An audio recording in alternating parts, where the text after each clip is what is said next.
भोपाल से प्रस्तुत हैं प्रादेशिक समाचार। नमस्कार, समाचारों के साथ मैं जितेंद्र रघुवंशी। पहले मुख्य समाचार। प्रदेश में संस्कृत की पढ़ाई करने वाले सभी विद्यार्थियों को स्कॉलरशिप दी जाएगी, कहा मुख्यमंत्री शिवराज सिंह चौहान ने।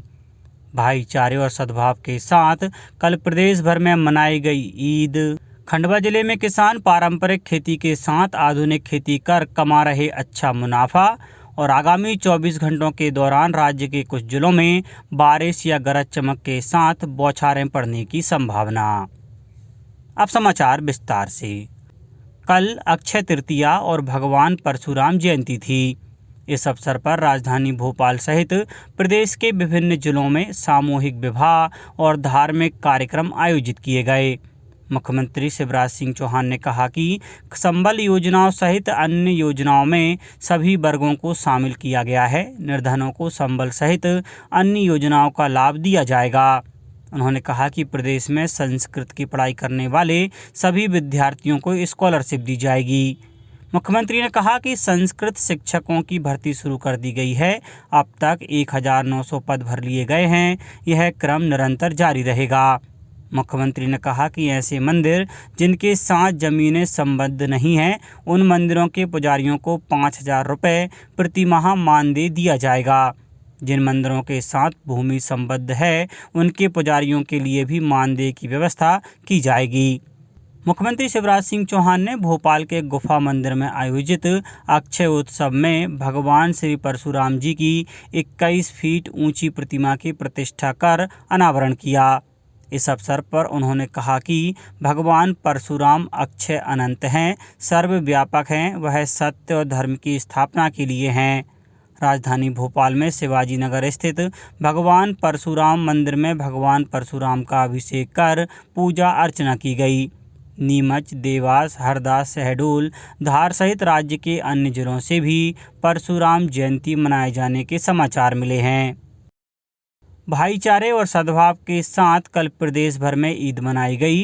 कल सुबह भोपाल के ईदगाह पर नमाज अता की गई।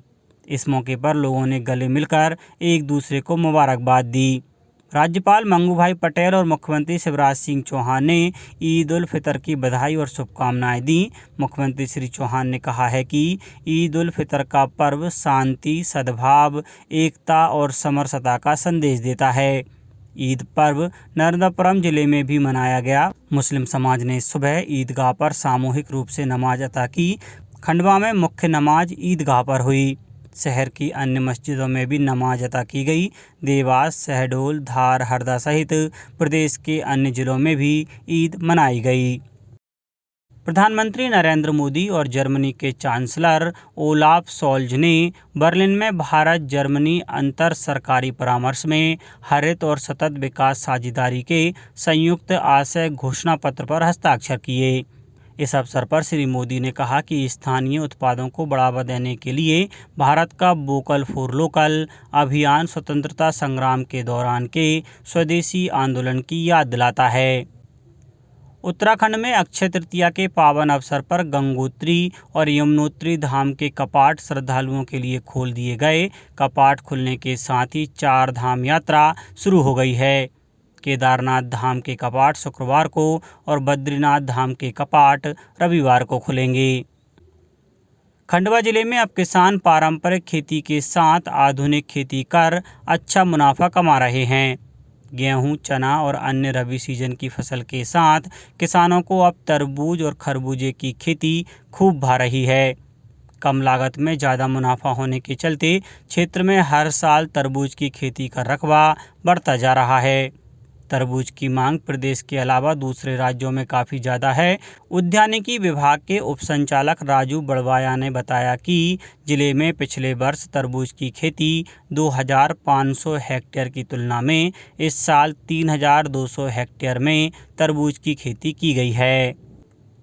शहडोल जिले में कोरोना की पहली लहर के दौरान लौटे 12,000 प्रवासी मजदूरों में से आज भी 10,000 मजदूर अपने गांव व आसपास के इलाकों में काम कर रहे हैं। इन मजदूरों का दोबारा पलायन नहीं हुआ है। प्रवासी मजदूरों के लिए श्रमिक पोर्टल में ऑनलाइन पंजीयन किया गया था। इन मजदूरों को उनके गांव के आसपास ही काम दिया गया। कोरोना की पहली लहर के दौरान प्रवासी श्रमिक पोर्टल में श्रम विभाग ने 11,562 श्रमिकों का पंजीयन किया था। दूसरी लहर में पोर्टल का नाम बदलकर रोजगार सेतु किया गया, जिसमें 733 मजदूरों ने अपना पंजीयन कराया। तीसरी लहर में दोनों पोर्टल को मर्ज कर माय एमपी पोर्टल शुरू किया गया, जहां मजदूरों का पंजीयन कर उन्हें रोजगार उपलब्ध कराया गया। प्रदेश में कल 2 अलग अलग सड़क दुर्घटनाओं में 3 लोगों की मौत हो गई और 33 लोग घायल हो गए। सागर जिले के केसली थाना क्षेत्र के ग्राम सेमरा झरिया के बीच बारातियों से भरे पिकअप वाहन के अनियंत्रित होकर पलट जाने से वाहन में सवार 2 लोगों की मौत हो गई, वहीं 15 लोग घायल हुए हैं। वहीं एक अन्य घटना में शिवपुरी में कल बारातियों से भरी एक बस पिपरसमा 4 लेन पर पलट जाने से उसमें सवार एक व्यक्ति की मौत हो गई, जबकि 18 लोग घायल हो गए। घायलों को शिवपुरी जिला चिकित्सालय में भर्ती कराया गया है। राष्ट्रव्यापी टीकाकरण अभियान के अंतर्गत अब तक 189 करोड़ 41 लाख से ज़्यादा कोविड रोधी टीके लगाए जा चुके हैं। केंद्रीय स्वास्थ्य मंत्रालय ने बताया कि पिछले 24 घंटों में 16,23,000 से अधिक टीके लगाए गए। इस दौरान देश में 2,911 लोगों में कोरोना संक्रमण की पुष्टि हुई। इस समय 19,137 संक्रमितों का उपचार चल रहा है।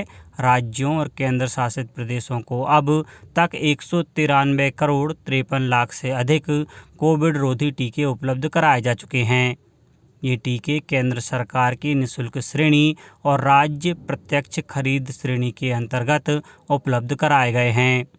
कोविड टीकाकरण अभियान पिछले साल 16 जनवरी को आरंभ किया गया था।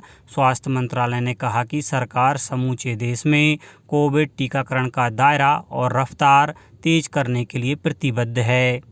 अब बात मौसम की।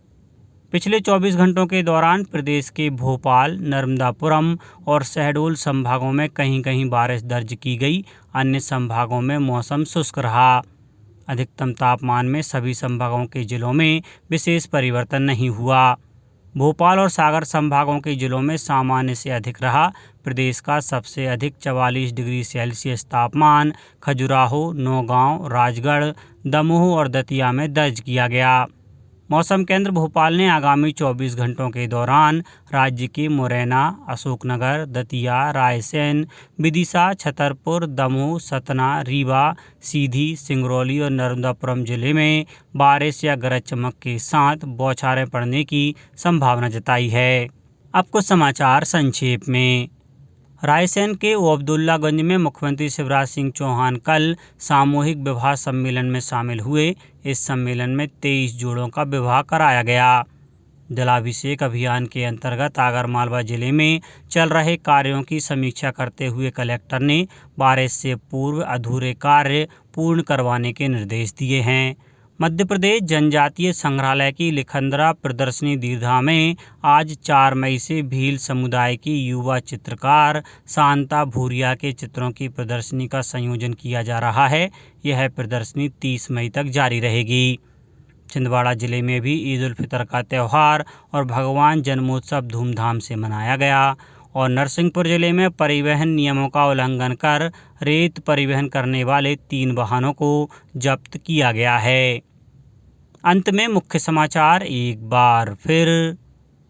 प्रदेश में संस्कृत की पढ़ाई करने वाले सभी विद्यार्थियों को स्कॉलरशिप दी जाएगी, कहा मुख्यमंत्री शिवराज सिंह चौहान ने। भाईचारे और सद्भाव के साथ कल प्रदेश भर में मनाई गई ईद। खंडवा जिले में किसान पारंपरिक खेती के साथ आधुनिक खेती कर कमा रहे अच्छा मुनाफा और आगामी 24 घंटों के दौरान राज्य के कुछ जिलों में बारिश या गरज चमक के साथ बौछारें पड़ने की संभावना। इस बुलेटिन में इतना ही। घर पर रहिए, सुरक्षित रहिए और सुनते रहिए प्रादेशिक समाचार। नमस्कार।